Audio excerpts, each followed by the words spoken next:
All right. First and foremost, give all praise, honor, and glory to Yahweh, Ba'ashem Yahushua, Ba'ashem Kakodash, the ones that the elders and the apostles of Great Millstone, who rule well and who was worthy to be counted for the belongers.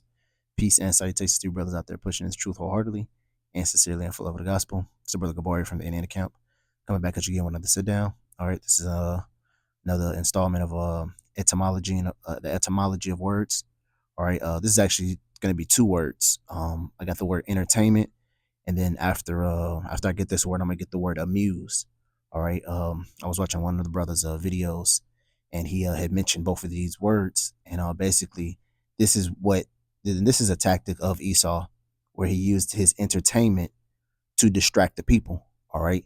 And this isn't anything new. He used it when he was in the Romans, back when he was in the Roman Empire. They used what the gladiator games, feeding people to the lions. They used those to distract the people of what political things that were going on. All right. So right now it was just the what's that shit called? I don't watch basketball, so I don't really know exactly what's the term for it, but the NBA playoffs or finals or whatever that had just passed over, and a lot of stuff was happening, and I had a lot of people distracted. All right, and this is what they use. They use big world events, things that people are looking forward to all year, to distract the masses of people. All right, while certain things are happening, behind closed doors and necessarily not, are happening, and people are not paying attention to them. It gets people less riled up, you know. So yeah, but certain things will, push forward. Like you had the Israel striking Iran thing, then America came and struck Iran, but that was all happening around what time? Well, the NBA, the finals, So a lot of people were distracted from it and really didn't know what was going on, but then that happened. Okay, so we're gonna look at this word entertainment, which the point I'm gonna get is right here where it says 16C. It says sense from entertain, and then meant. It says meaning the amusement of someone.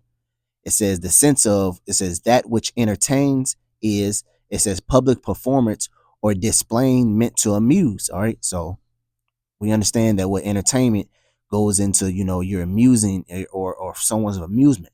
All right. Now, if you go into the word amuse, it means to what? To divert the attention, beguile, or delude. See, it says fool, tease, or hoax, to entrap or make fun of. See, so it goes into, if you're being amused, or if you're being entertained, and so to speak, then they're basically diverting your attention from the main cause. You see, and that's all a tactic from Esau. And in fact, the scripture talks about how let me grab this right quick.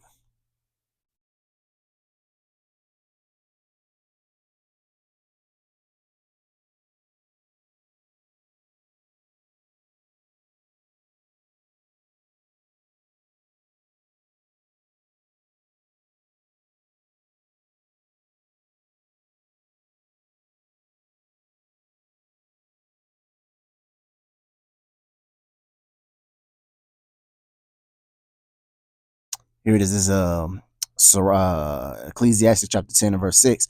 It says, folly is set in great dignity, and the rich sit in a low place. See? So wait a minute, folly, things that are foolish are set in great dignity, and dignity is something that's what honored, respected, you know. So here you having what games and sports, or is people hold these things a high degree. All right. So what all this folly and all this foolishness, let's look at the word folly right quick. Folly goes into folly, silliness, collectively doting, So it's set in great dignity. It's set in great high elevated place, above proudly of nobles. See? So folly is set in is basically the ruler of the is being ruled upon this planet Earth, by what? All the games, the music, drama, all that stuff is set in great dignity, and this is what Esau used to divert the people's attention from one thing to another. That's why the scripture says what he's going to deceive them in taking them the mark. All right, because what he's gonna push forth all the benefits, all the good things that the chip is. Oh well, you don't have to worry about losing your wallet. You don't have to worry about losing your ID. You don't have to worry about theft. Somebody can't rob you no more. You're gonna be able to go safe. Robbery isn't gonna be a thing. They can't take your money. Scamming is gonna be done away with. They're gonna be trying to divert a person's attention to take that C up, take the RFID chip, you know.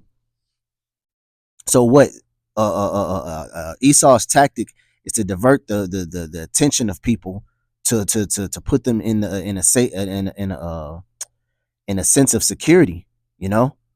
That's why scripture says what peace and safety, then sudden destruction. So when things are all going good, but really, to be honest, if you think about it, it's not really sudden, because the state of the world shows you that things aren't in a good way. Things are not as they seem to be. All right, but what you have to have a spiritual eye, you have to have a spiritual mind to see the type of state that this world is in. You see, if you've been watching the news, reading certain things, articles, and seeing how things is transpiring, you'll see with a spiritual eye, like how things are not as they seem to be, you know. But what Esau was trying to paint this picture and put it over people's eyes, like everything is just all calm, cool, and dandy. All right, that's him trying to divert or amuse you to keep you in a sense of hope, you know. That's why when the scripture talks about what saying peace and safety when there is no peace, you know. Let me grab that right quick.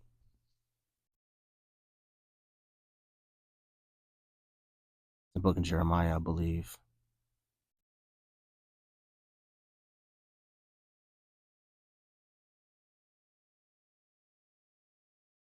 That's a good one too. Isaiah 57:21. It says, "There is no peace, saith the Lord, to the wicked." You know.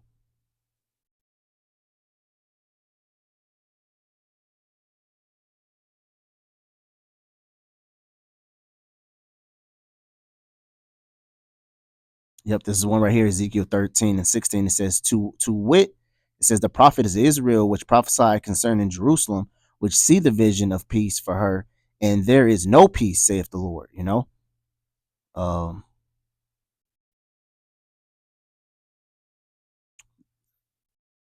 says says, for the least of them unto the greatest of them, everyone is given to the covenants, and for the prophet, even unto the priests, everyone dealeth falsely.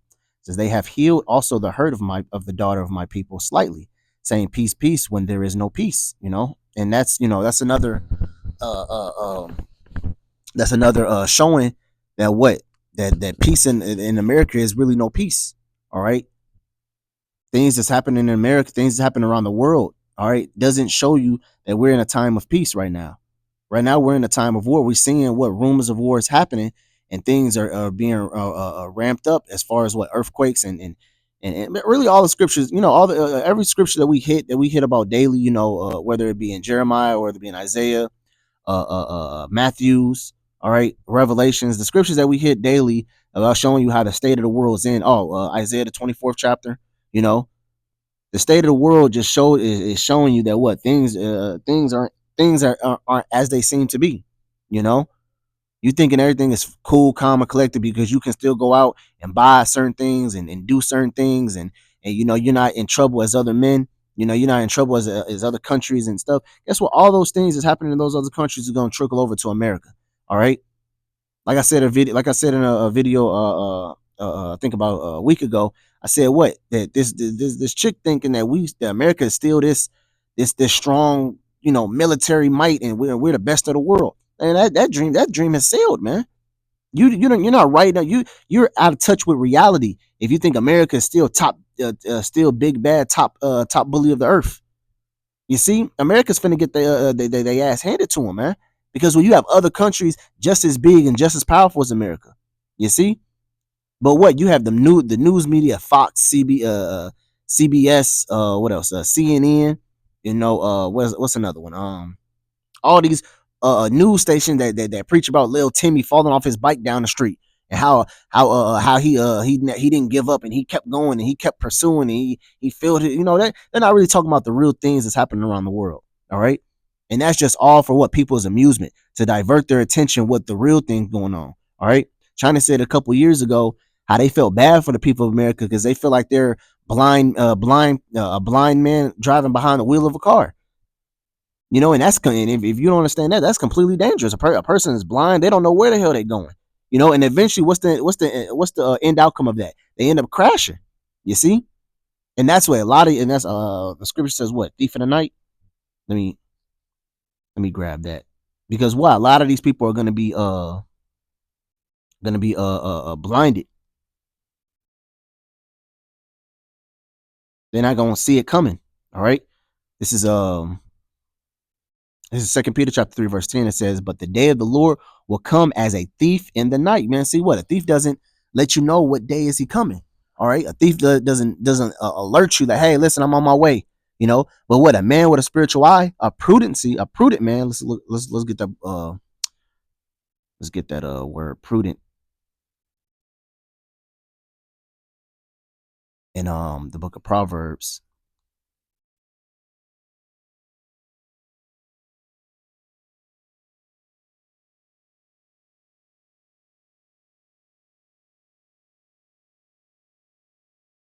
Looking for a specific scripture. It says, why is it called prudent? Here it is, Proverbs 22. Like it said in the 2 Peter 3 and 10, it says what? The day of the Lord shall come as a thief in the night. What does a thief do? A thief is spontaneously takes over a person. You know, he doesn't alert, he doesn't let the person know, like, hey, I'm coming in on Monday night, you know, so don't be home on this. No, he's gonna come, of your unknowing. But what? A prudent man says what? Proverbs 22 and 3, it says, a prudent man foreseeth the evil and hideth himself. See, so what? The prudency of man, which is the elect, they're gonna see this evil come. They see the state of the world. They see all the things that's how this world is going, and they're gonna hide themselves. All right. But the simple pass on and are punished. Why? Because they don't see the things. They don't see how this world is going. Because they're letting Esau blind them. They're letting Esau divert their attention. Everybody wants to be amused. Everybody wants to be entertained. You see? Even us, they even look at us for entertainment. Oh, what's the Hebrew Israelites talking about? What they on? What you know? They look at all this as an entertainment to amuse them. All right, so they can get a couple laugh and giggles out of us. But really not understanding the things that we're saying is going to come to pass. See, and it says what? But the simple pass on and are punished. See, but they're going to be that person who's going to get robbed by the thief in the night. You know, as it says in the book of Peter, when the Lord comes, when all this judgment comes, they're going to be the ones overtaken. All right, and we ourselves of the elect, Lord, and I'm part of that number. We're gonna be concealed and we're gonna be hidden. All right. So that's all I really had on the word amuse. Like I said, you know, amuse goes into being diverted, you know, being beguiled, delude, you know, their attention being diverted. And this is a tactic that Esau uses by his entertainment, his media. All right. He tries to divert the people's attention. All right. But we of the know are supposed to constantly stay watchful, you know. So Lord willing, I hope this video was edifying to you brothers out there. And until next time, I want to say shalom.